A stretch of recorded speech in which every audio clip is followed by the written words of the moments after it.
Hi, it's Darran here from Godsticks. After gigs, a lot of musicians and bands approach us asking about our in-ear monitoring system. Now, we invested in our system back in 2017. Around that time, we were about to embark upon a European tour as an opening act, and I was actually playing guitar for the headline act. Both these bands had completely different sounds, so it was apparent that I would have to take two completely different guitar rigs on tour, which would have been a logistical nightmare. Which led me to think about using a digital modeler. Now, I've been using the Fractal Audio AXE FX3s for recording at home. I was recording albums with it, and around that time they released the pedalboard version of that, which was called the AXE 8.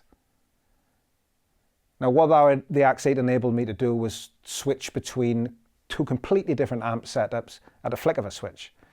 So I'll use this opportunity to take you through our in-ear monitoring system, from the digital modelers we use, because we use the FM3, which is the updated version of the AXE 8, our Mackie desk, the splitter boxes, and even our laptop that hosts our backing tracks.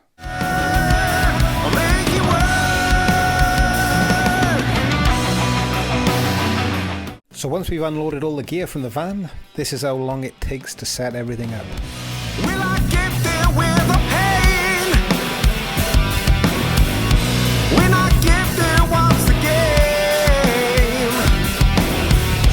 then when I want to crawl away, I forget the rules you made.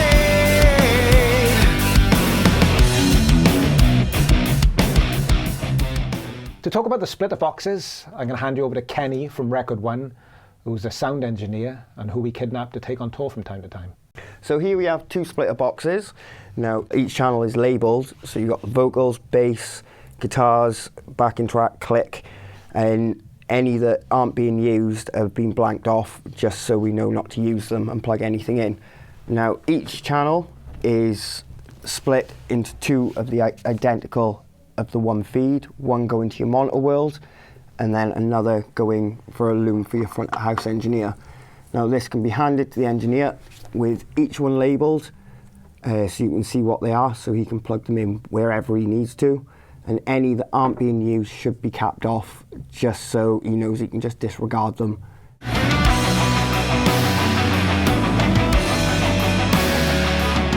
So this is the digital modeler we use currently. This is the Fractal Audio FM3. I mentioned the AXE 8 earlier on, but they no longer make that. This is the new and improved version. Now, the first thing to point out is, as many of you might know, is you don't actually need an in-ear monitoring system in order to receive the signal from this amp in your monitor mix. You just simply give the XLR out to the sound guy, and you can receive the guitar signal through a stage wedge. Or if you wanted to use an in-ear monitoring system, the sound guy can just give you a mix of the entire band in your ears. Obviously you want to have control of each level, and you'll just be whatever level is determined by the mix engineer. But the reason we wanted to invest in our own monitor system is because we wanted individual control of each instrument. Because even if you're a headline act and you've got plenty of time for a sound check, it's just fraught with tension. Our sound checks are just involve me saying more vocals, more guitar, more vocals, more guitar, and then less vocals, less guitar, less vocals, and it's just a vicious cycle, and it irritates everybody, especially the other band members. So the reason we want to invest in this system is because we all wanted individual control of each instrument. So I'm able to, from the desk, I'm able to control the level of my guitar, able to control the level of my vocals, the bass, Gavin's guitar, that's the other Godsticks guitarist. We don't mic up the drums because we found that the drums are loud enough. We don't really need them in our monitor mix. But we'll talk through how we set up those levels a little bit later on when we get to the desk.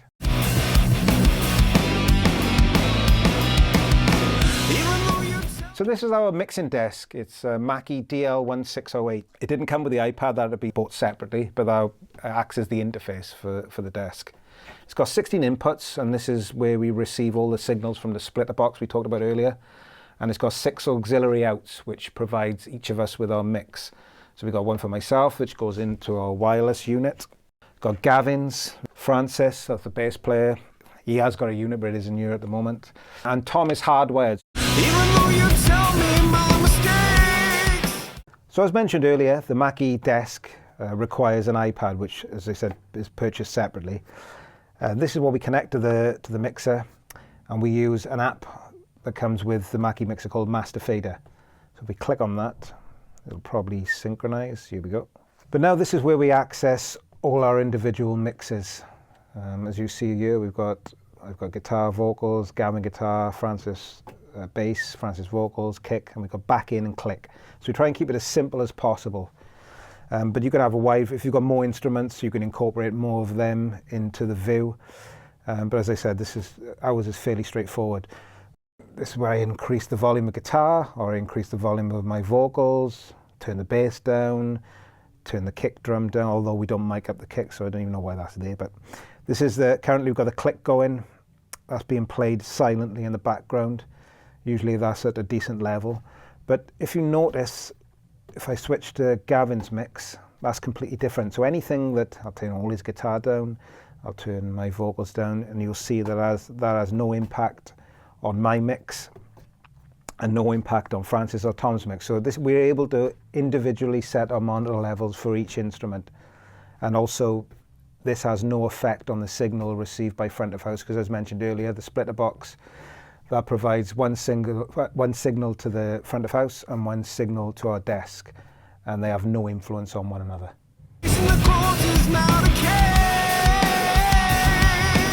So as mentioned earlier, Tom is hardwired into the desk.